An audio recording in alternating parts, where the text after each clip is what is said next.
if you've got your phone there whilst you're trying to do that half an hour block, you're not going to get much more built, to be honest with you. It's probably one of the biggest issues that we come across, the battle between parent and teenager. Right. And yeah, we've done lots of sciencey research, or well, we haven't. There's lots of sciencey research being done. If you have your phone with you, in a half-hour block, you might get 4 or 5 minutes worth of work done. You're just going to be there forever to get that. If you said, right, I must do X, Y, and Z in this amount of time, or before I go to bed, if you put your phone to one side, take it out of your room, give it to your parents, whatever, do the half hour, and then go and feast on social media and what have you, it's far more efficient than sitting there with it next to you, it pinging. You can't get your train of thought back.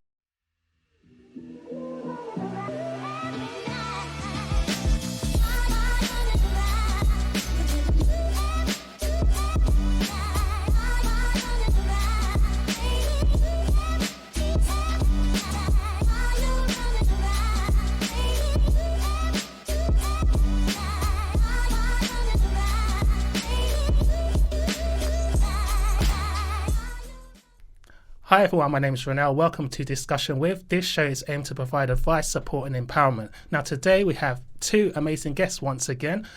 So they started the Parent Guide to GCSE, and it boasts podcasts and various tools for parents to help their children through their GCSEs. They've appeared on Good Morning Britain, and they've also appeared on The Guardian and various BBC radio stations. They have over 30 years experience combined between them in the teaching world, and it will be a great opportunity to get them on, and I feel like this discussion will be really insightful. So please, everybody, welcome to the show Paul and Emily Hughes from the Parent Guide to GCSE.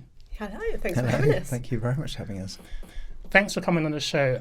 I feel that this will be a really insightful discussion, and although I believe that, because you're tailoring towards parents, helping parents with their children for GCSEs, I feel like not only that, but students watching as well, I feel it will be very insightful for them to get a different perspective on things and try and get them into the parents' mind and in their shoes to see, how difficult it can be. But not only that as well, I feel that they can take something away from it as well. But having a look what you do online, looking at some of the services you provide, and also as well with the book that we have here as well from Emily, which is really good. I've read it and I think it's really insightful, and I feel like it helps parents break those barriers, and it also bridges the gap, which unfortunately sometimes in schools you don't have. It's very difficult. It's very fast paced, I guess, for teachers, and it's hard to bridge that gap with parents living busy lives as well in their day-to-day work. So thank you, congratulate you for doing what you're doing. I think it's fantastic, and we need more people like you guys that can help the future generations. So that's why I wanted to get you both on the show. So please, either one of you or both, tell us why did you start the Parent Guide to GCSE, and how did you come about the idea? I'd like to pretend that I'm the brains here, but Emily was the first one to give up teaching to go on to develop the Parent Guide to GCSE. So I think if you start the story off, I can chip in where necessary. Basically, it all came from a Facebook comment. So our daughter was at primary school, and there was a Facebook group for parents, and one of the parents had jumped on to say they've been given this homework. It's bar modelling, which is a newish way of teaching, of learning algebra, sums, that kind of thing in maths, and it's something that none of the parents will have done at school, and she didn't know how to help her daughter. And being a maths teacher at the time, I could jump on and help, but I had this light bulb moment. Who is actually helping parents when their children have these kind of questions with homework? Neither of us were English teachers, so we had the same with fronted adverbials, where we had to go and look it up, try and figure out how to explain it to our child so it made sense. Still don't know what one is. No, I can't remember now. It's all gone straight in one ear and out the other. But it was that we kind of looked around. We thought someone somewhere must be doing this, supporting parents, because there's nothing more frustrating as a parent than watching your child struggle with something and not knowing how to help them. And we just couldn't find anything. Lots of tutoring services for students, lots of revision guides and all sorts, YouTube channels for students. But there's nothing as a parent that helps you figure out what on earth is going on for GCSE and also for post-16, for kids who are looking to go off to university. Parents are trying to help them with applications and don't know where to start. So it's kind of grown over the last couple of years and extended into post-16 as well. And we've taken on all sorts because, we started it in 2019 in September. And then 7 months later, exams were cancelled because COVID hit. So we still haven't been able to do what we'd set out to do, which was help parents help their child to get better exam results. So instead, we've been able to branch out into all sorts of other things like well-being and general sanity, exam stress, all of the other odds and ends that as a parent of a teenager you have to deal with, and nobody really helps you. Like when you have small children, there's mums and toddlers and there's lots of play groups and things. That's right. Once they're teenagers, there's nothing. That's true. I mean, another angle to it is, having been teachers, we've done parents' evenings from both sides of the table, as teachers and as parents. And you get that 5-minute slot. It might be 10 minutes if you're lucky, depending on your school. And the information you can get across to the parent on the other side of the table is so limited. By the time you talked about a couple of test marks and how they're doing in class, and or how they're behaving, that sort of stuff, you've probably got a couple of minutes about the things they really need to focus on over the next 6 months or so to be good at their exams, to improve, to all that kind of stuff. And it was clear that there isn't enough time. So we're kind of helping to bridge the gap, I guess, between the information you don't really get from teachers, and we're helping to, Yeah, no, that's really good. I like it. I think it's brilliant what you guys are doing, and that's right. It is bridging the gap because it is quite a worry, I guess, for parents as well when they're seeing their children struggle. But not only that as well. I mean, it's not a selfish thing because obviously parents, they have to, look after their children, and to do that you have to work. So, there's a lot of, parents out there that work very extremely long hours, and, it's very tough to, find the right time. And also as well, the children as well, sometimes, after a long days, at school as well, they want to go home, they want to relax, they don't want to do more schoolwork. And then sometimes the parents feel as though that they're doing the work, but they don't really know exactly what's going on with their child's education. So, I think it is quite good what you're doing, because then it keeps parents on top of things. And they can have like a step-by-step or the tools that you provide as well. We're a bit of a one-stop shop for all questions that parents may have about GCSEs and post-16 education. So and it's where you have, we've certainly found, it's where you have some of the most clashes with your children is they've come home from school and they've kind of gone upstairs or gone off to the Xbox and you need to do some work. Why have you not got work? Have you got coursework due? Have you got this? I did my revision at school. Did they? You find that your default setting as a parent, because you don't know what else to do, is just to nag. And then that causes friction in the relationship, so you're not getting on. Your teenager feels like that you're always getting at them, and you feel like your teenager's not doing anything, even though they probably are. Understanding the process and understanding the difference between what good revision looks like and what it doesn't look like can make such a difference. We have twins, and one of ours was pretty good, fairly visual, would do lots of mind maps and things like that, and his revision was over much quicker. His brother is a reader. And so he was always just reading, rereading his notes. Sometimes he was secretly reading on his Kindle when he was supposed to be revising, but that's what happens. And it was so much less effective. It took so much longer, but so much less effective. It just wasn't going into his memory in the same way. And knowing what we know, we were able to give him a nudge in the right direction. But there's also the fact that teenagers, I mean, correct me if I'm wrong, but I know I didn't ever want to listen to my mum because she can't possibly be right. She's my mum. That's right. If someone else tells me, I'm much more likely to listen. So we're kind of there to be like bad cop almost. Yeah. So that parents can say, it's not me, Emily and Paul say, this is what you've got to do. Yeah. And then it's not mum and dad thinking they know everything, it's advice from experts. So it makes a difference. And we do spend a lot of time talking to students as well. Yeah. So quite often the parents step out of the way and say, could you have a word? And not have a word, that sounds wrong. Talk to, because it's not all, having a go at. It's just encouraging them to do the right thing, working smarter, not harder. Yeah, we don't have the emotional baggage that goes with it. We can give the honest opinion rather than the sort of the slightly parenty opinion. Having been teachers, having been parents, we've got both sides covered. Yeah, no, that's another thing, because you covered that. I was going to mention that because you have children yourself, so you can understand both sides of the spectrum, isn't it? So I think that's really really good to mention as well. So I was going to ask as well, with schools, do you feel that they tailor towards every kind of individual child's needs in the sense of learning? Because like you say, there's some children that are very visual. There's some, children that would learn better from listening to, listening tools. So, I mean, what's your experience of that? And do you see the difference with the students within the classroom?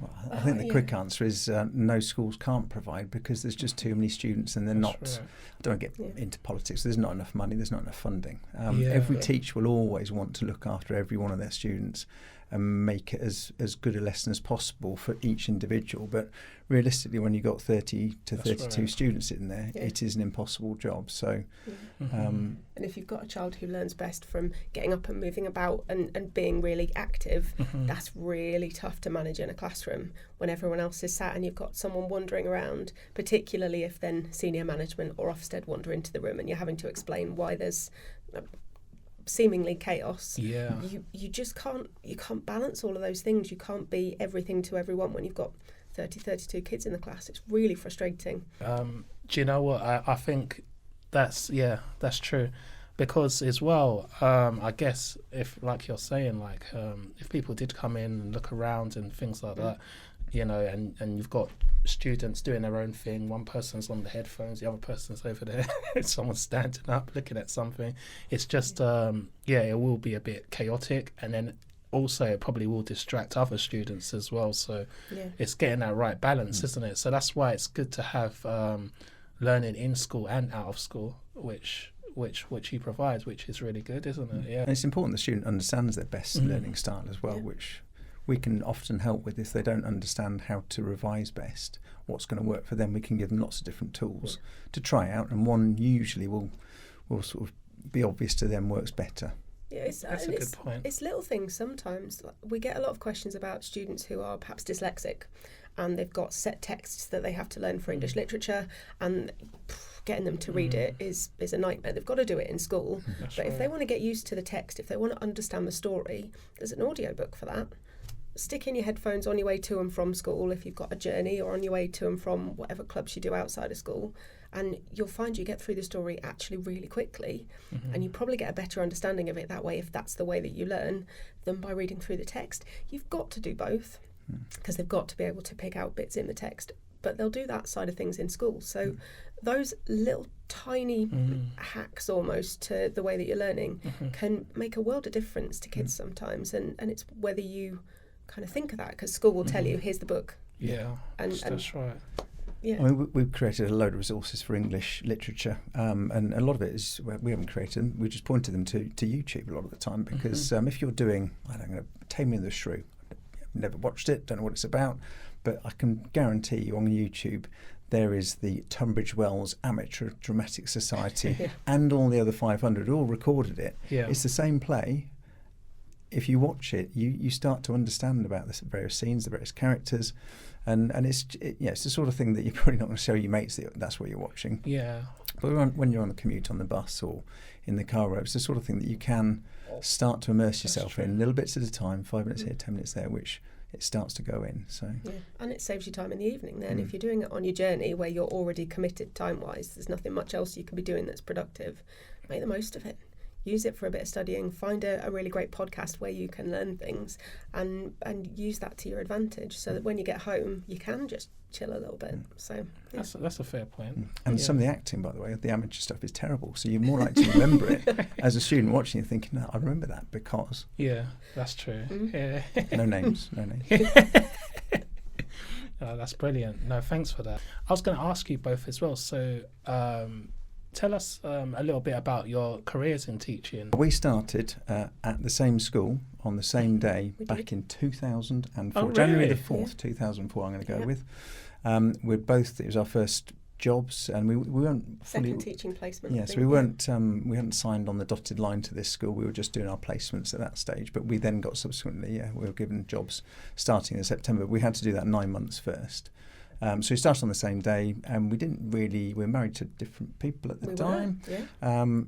So we knew each other because we were part of that cohort. So we were there was a social element there, and but we didn't really get talking properly until we got talking at a staff do about our respective divorces. Yes. And that was that. I went from there. Now, and that was that was about over 4 years or so, and then. Indeed. So, do you want to do your CV though? The whole, the list of departments you were in charge of, because it's fun. I started off as an IT teacher, then became head of IT, or computing, whatever it's called this week. And then towards the end of my teaching career, I was then head of hair and beauty, which, I think people can understand. Business studies, childcare, just health and social care. Blimey, if Sue's watching, I'll be in trouble. So lots of departments, and that was my last job before I then stepped out to help Emily on Parent Guide. So, which was always the plan. It was always the case of we were both going to work on it. We just had to sort of take it in various steps to not just jump out of teaching. We still need to earn money. So. Of course, No, of course. I started off as a maths teacher, worked my way up through Key Stage 3 coordinator and so on, head of department, lead practitioner for maths for a while, which sounds super fancy. It doesn't mean a great deal other than you get to do lots of training of new teachers. And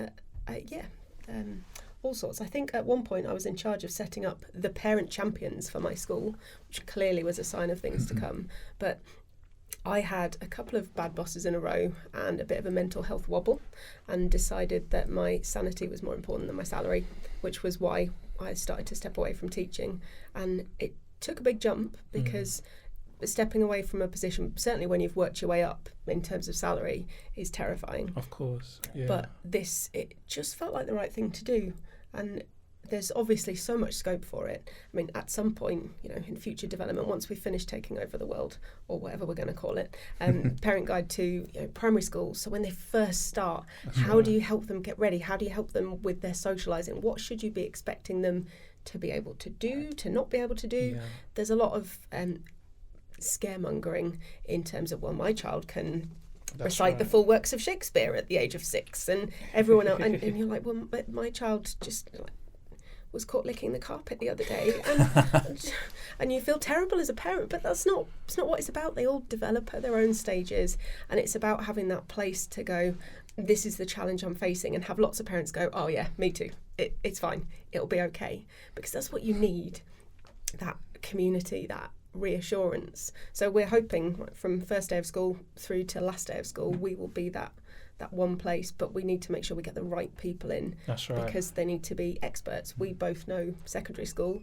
Paul was a sixth form tutor forever, and so he knows all the university application side of things, and I know all the GCSE side of things. So we make a great team for secondary school. We need to expand for the right people in primary school so we can provide the right level of support.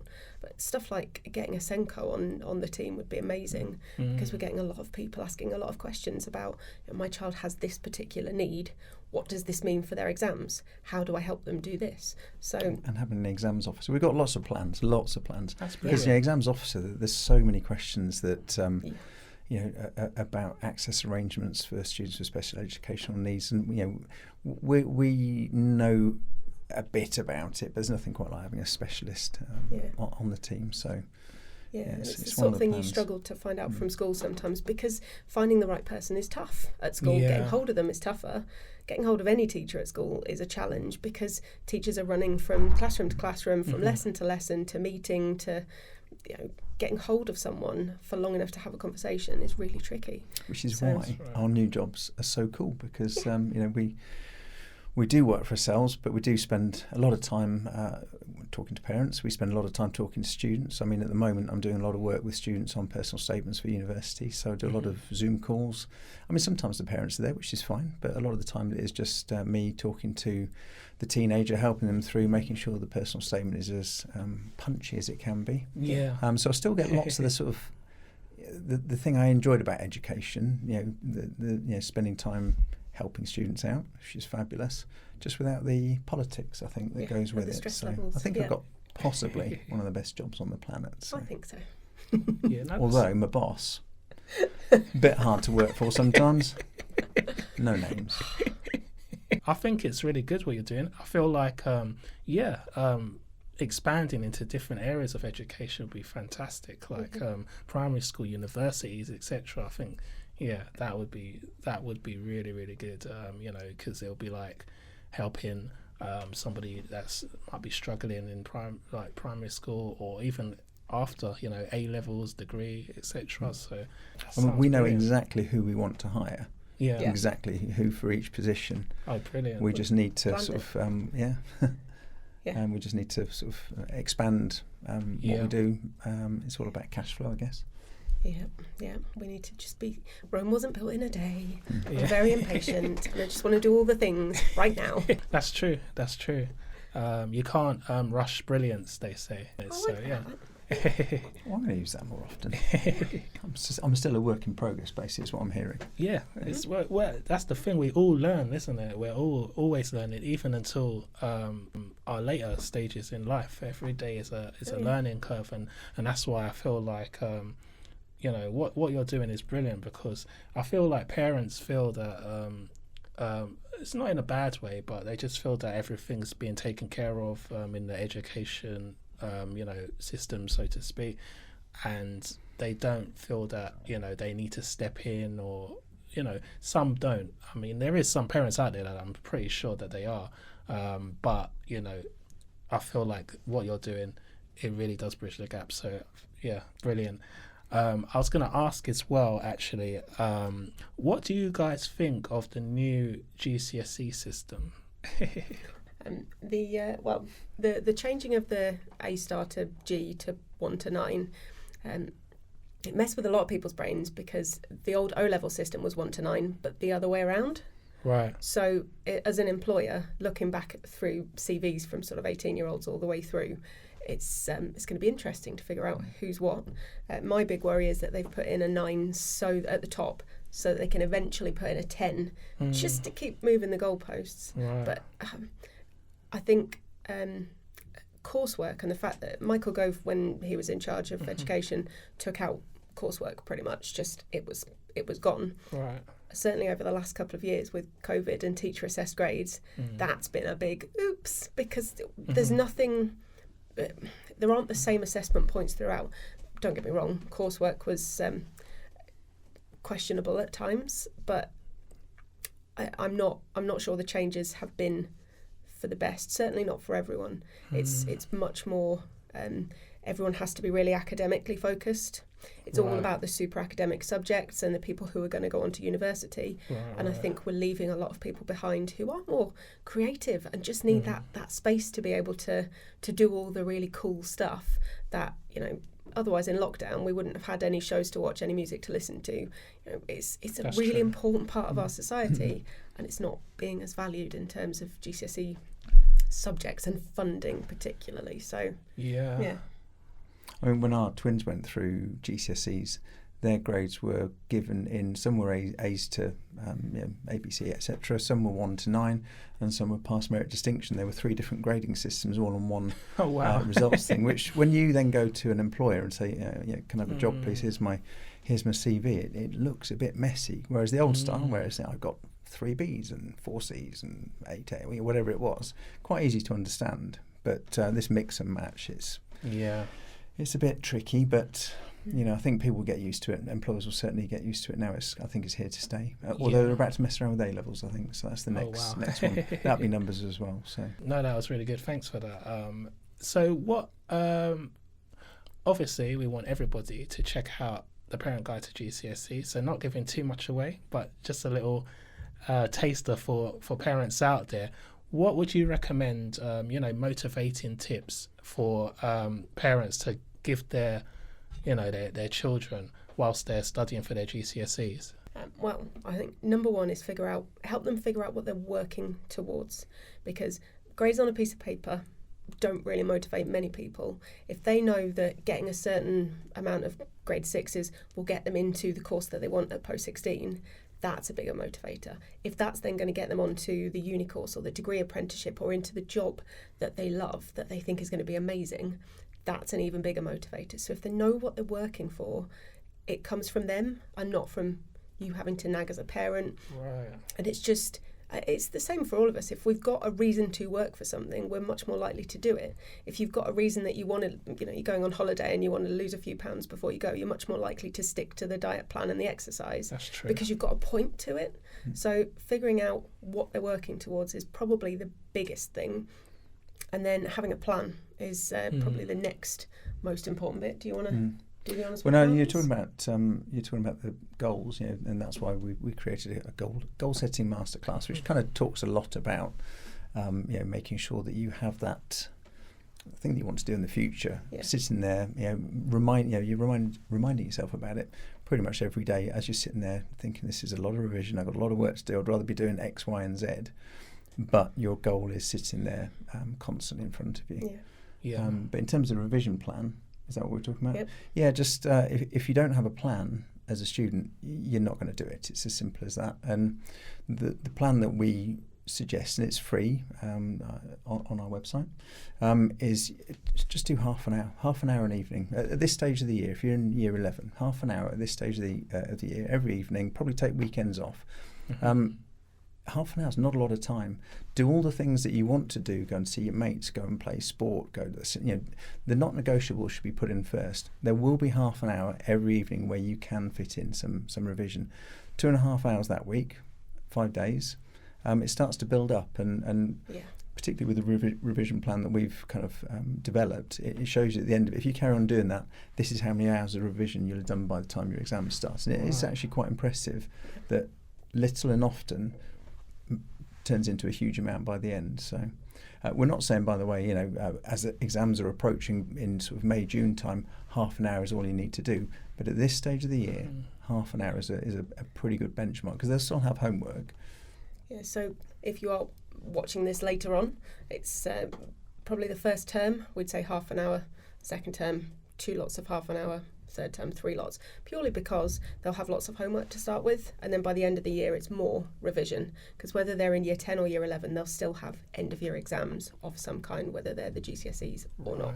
So it builds up. And when we first started, we started off our Facebook page by saying, here's how to make a great revision plan, because we know everyone needs to do one. And we tried out all the tools we could find, and they were all interesting and challenging, and you were that's quite where cross, my hair went. weren't you? I had a full head of hair before I started. Honestly, you're trying to edit these things, and it just didn't work. And was it me being out stupid? Everything you'd done and all sorts. So we gave in, and we got a friend of ours who does a lot of our web development to create us this revision plan generator. And you literally drop down menu, put in your subjects, put in your term dates, press generate a plan, and it will give you a printable PDF for the whole year of do this, tick it off as you go along. Right. That's it. So simple, because we've seen plenty of kids spend 3 days with a sheet of paper and marker pens and rulers and highlighters and glitter and unicorn dust and all sorts, just making this super shiny revision plan when they should have just been revising. So we wanted to make it as simple as possible, so it's not another job they have to do. And it's just then, right, this says I should be doing maths today, tick. And if they can add topics, even better. But again, that's something where it's part of our services. We've got a whole course to talk your child through that if you want. We've got the full version of the plan, which lets you prioritise subjects and all sorts, and it also put more of the high priority subjects in and stuff. There's all sorts you can do, but even if it's just a really simple, in 5-10 minutes, click generate a plan and get them to follow that, it's so much better than not a plan, making it up as you go along, which is the usual default setting, certainly earlier on in the year. They get to Easter and they've done their mocks and they're starting to panic. That's when they start to do revision plans with school maybe, but it's getting a bit late and there's a lot to fit in. So the sooner they start, the easier it gets. So those would be my top tips, I think. We did a podcast with some student who had finished Year 11, and we said, what's your top tip to somebody in Year 11 at the moment? And all of them said, I started my revision too late. I started it probably at half term in February, maybe later. And from that moment on, they knew that they're up against it. So all of them were like, start your revision early on. October, November time is a good place to start, sort of really being serious about it. So that's why the half-hour blocks are so good. It's not a massive battle to get a teenager to do a half-hour block. I mean, it's still going to be a battle, not going to lie here, but it's better than it's 2 hours. It's a manageable amount of time. It's one episode of something on Netflix. You can do that. You can make that space in your day, and it saves so much stress and overwhelm as well. Because when you get closer to the exams and the pressure's starting to pile on, and you're like, I've got these 10 subjects to do all the revision for. If they're waiting until much too late to start that's 3 hours sat at your desk every day outside of school hours. That's hard to get started on. Yeah. And all of them, again, this podcast, sorry to interrupt, they're saying at that point it's almost stick your head in the sand because they have too much work to do. They haven't got the time left to do it. It's panic mode, it's stress. Like time as well, management and stuff like that, because when it comes to many young students out there, but even up until now as an adult, sometimes I'll be like, I've got an hour and a half. It only takes me 40 minutes to get there. So, and then you look at the time, you're like, oh my gosh, really? Is the time gone that quick? And then you're like, where's my shoes? Like panicking. And it's the same with with the students studying for the GCSEs. So I feel like another thing you mentioned with doing the blocks, because 30 minutes here, 30 minutes here, 30 minutes there, brilliant. Because I don't know if have you guys seen Will Smith on YouTube? He's got a new book that's come out and it's brilliant. I've read a little bit about the book. I won't give any spoilers for anyone that hasn't read it yet, but there is a certain section that I will mention. So close your ears if you don't want to hear it at home. Sorry, but I have to mention it because it's quite relatable. So he mentions that him and his brother were building a wall, and his dad was like making them build this wall, and they couldn't stand it. Because they were young, they want to just play games or do what they want to do, but they were just tired and had enough. And the dad said, "It's not a wall; it's just another brick. Just keep laying bricks."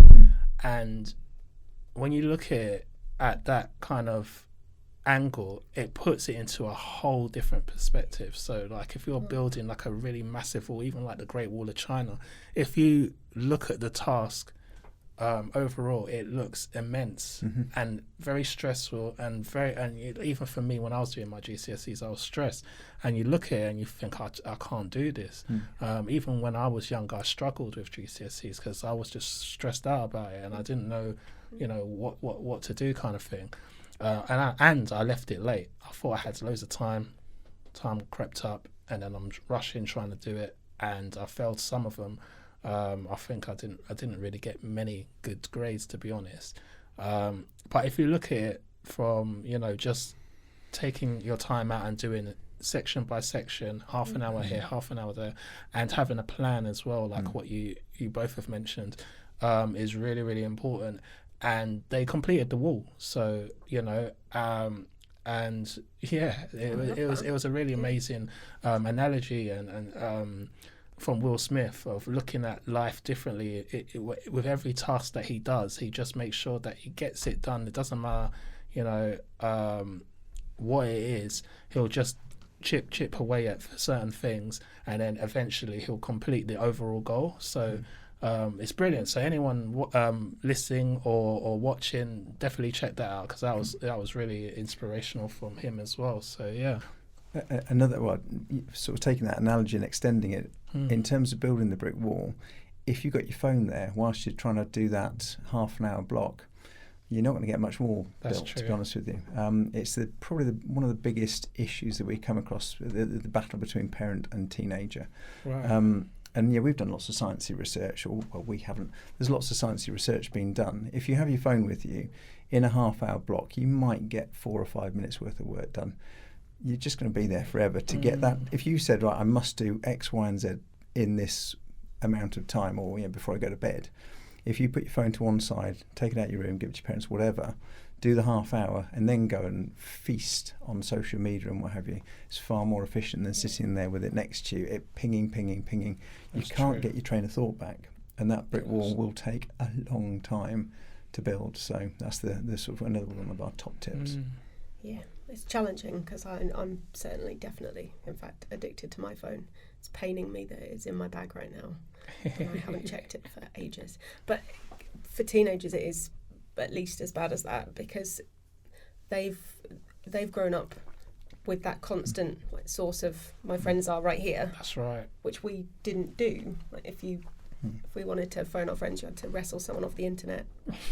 Or persuade your mum that you were allowed to use the house phone, and then go around the corner with the wire so that she couldn't hear you. Kids don't know what were you talking these days. about? I have to go around the corner. I'll never tell. But with the half hour, put your phone away. If you're going to do more than half hour, fantastic. Have a break. Go and sort of feast on your phone, and then come back to it, having put your phone back away. It sounds really easy to do, but it's just a little bit of training. And they'll quickly see that actually I'm making a huge amount more progress. It means I have to do less revision, less time in the evening. I can spend more time with my mates, more time on my phone. Yeah, that's true. It's working smarter, not harder. True. Yeah. We do keep talking about it, but it's true. Smarter, not harder. I totally agree with that.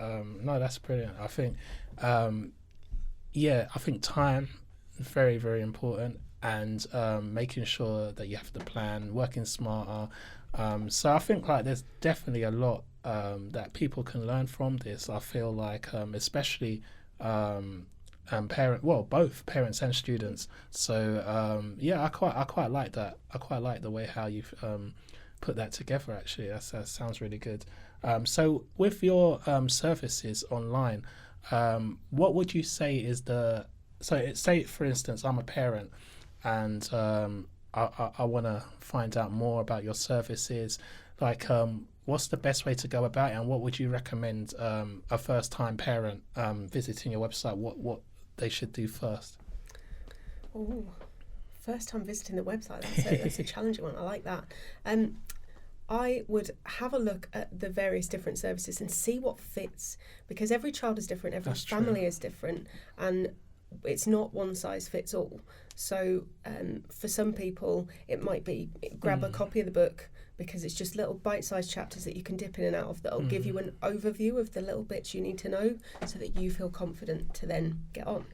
If you know you want support all the way through, check out the membership, because it's $29.99 a month for basically access to us and our brains. We've got a whole library of video. If you want to know about mocks and how to help your child through those, there's a video for that. Oh, wow. If you want to find out about something else, so you can dip in and out of whatever you need. But we also send a little weekly nudge. If you do this one thing this week, it will make a difference. And then we do fortnightly Q&A sessions. So if you've got a drama that's happening at the moment and you need to just say, my child wants to apply for this sixth form, but they're asking for this, and what do we do?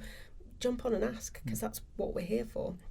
So the membership is usually the best fit, because then it's everything that you need when you need it. Right. And if you don't need it, you can just ignore it until you do need it. So and we do a lot of one-to-ones as well. Yeah. So they can just contact us and we'll jump on a Zoom call with them if they don't want to put anything in their sort of group forum. And that can be arranged at pretty much a moment's notice. So we're always on hand to help out. That's part of the membership, though. Indeed. And if you think you can get your child to actually want to do this, or if there are any teenagers listening who want to just get a head start on learning more effectively so that they are working smarter, not harder. They want to set up a plan. They want to figure out where they can find revision resources. They want checklists for all the subjects so they can track what they've done and see the progress they're making. Then we've got the GCSE toolkit.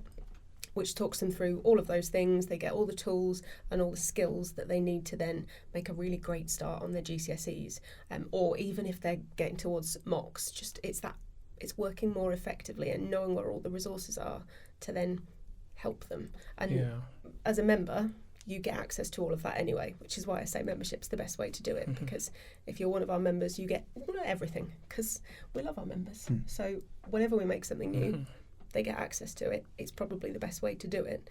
But if you're, we have quite a lot of people who are, say, teachers, and they know this stuff, they just can't get the child to listen to them. So they'll buy the toolkit and go, look, don't listen to me, listen to these guys. They'll talk you through the whole thing. So there's there's something for everyone, but that's really why it's worth looking through the services and saying which thing is going to meet our needs right now. I love it. I think it's really, really good. So Emily, tell me a little bit more about the book. I've got the book here. So everyone watching, I got it on Amazon, I believe, and it's really, really good. I've had to look through it, and I think it's brilliant. So tell me your thought behind it, and when you started it, etc. We had lots of people asking lots of questions, and membership isn't for everybody, and I wanted a way to make this accessible for everyone. Right. It's $9.99. I think it's $9.94 at the moment on Amazon. I don't know why. And it's everything you need just to get started. So it's just all of the basics covered. If you want in-depth about something, come back to us. But if you just want an idea of what to expect, that's right, and some ninja parenting hacks to kind of get past the teenage defences so that you can support them without them feeling like you're nagging, because teenagers don't want their parents constantly on their case, then the book is a really great place to start. So I started the process early doors during lockdown, I think, and published it on the 1st of July. Lost you to the garden for about 3 weeks. I did. It was very loud because there were teenagers everywhere and husbands and stuff, so I went and sat in the garden and wrote. It was weather was And one nice. thing she won't tell you is that she's actually basically hilarious. So and that's her opportunity to put her wit into print. So. It was described by a book reviewer as basically a comedy, and she's not being sarcastic. I was like, oh, I like that. That's good. But yeah, it's been really cool. Brilliant. It's provided some great opportunities. I had we reached out to various parents who have teenagers of the right sort of age, but who are kind of in the public eye. So Terry Dwyer from Hollyoaks wrote the foreword, which was just. I grew up watching Hollyoaks. It was awesome. Claudia Winkleman did me a little quote for the book cover. I was like, Claudia Winkleman. Lots of fangirl moments. It was. Yeah, and I've got to have lots of time chatting with Sunetra Sarkar from Ackley Bridge and Celebrity Gogglebox, and she's just lovely. She became one of our members, so she was supporting her son through his GCSEs. Oh, really? So okay. we had a good long chat. That's good. She's fab because she's always possibly on one her of the loveliest socials. people in the world. On the socials, she's always giving us a shout out. That's nice. really good. Yeah. She's lovely, but that would never have happened had I not written the book and started to reach out to people. So yeah, it's been brilliant. I'm keep being nagged into doing the post-16 survival guide for parents. Yeah, but one thing at a time. Yeah. Where can everybody find you, and what's the best way to contact you, so to speak? Well, you can find us on parentguidetogcse.com or parentguidetopost16.com, and if either of those hurt your brain, parentguidetoeducation.com will also work. It confuses my brain to remember which one is which. You can also search for us on Facebook, so that's mostly where we are. We are on Instagram as well with Parent Guide to GCSE, but if you search Parent Guide to GCSE or Parent Guide to Post 16, we've got a page, we've got a community group as well where parents can come in and ask questions and say, look, this is what I'm dealing with at the moment. Anybody got any bright ideas? And it's a good place to come and vent, if nothing else.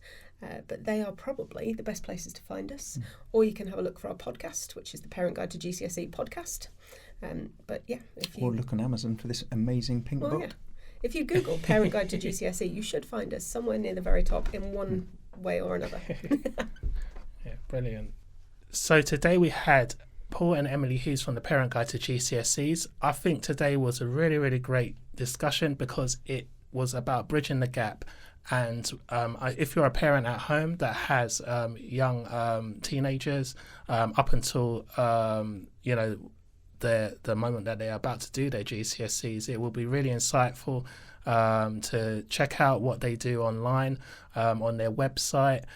You can also check their podcast as well, which is fantastic, and it has really great guests on there. I've listened to it myself, and there's some really, really great people on there where you can learn a lot of advice and tips from, and they're, you know, professional people on there as well, so they have a wealth of experience as well, as well as Paul and Emily, who have great experience too. So, I mean, I've learned quite a lot from this. You know, with the education system, you know, we do have to make sure that we don't, you know, it's good to have faith in it, because I still have faith in it, but we do need to realize for all parents out there that you have to put in the work as well.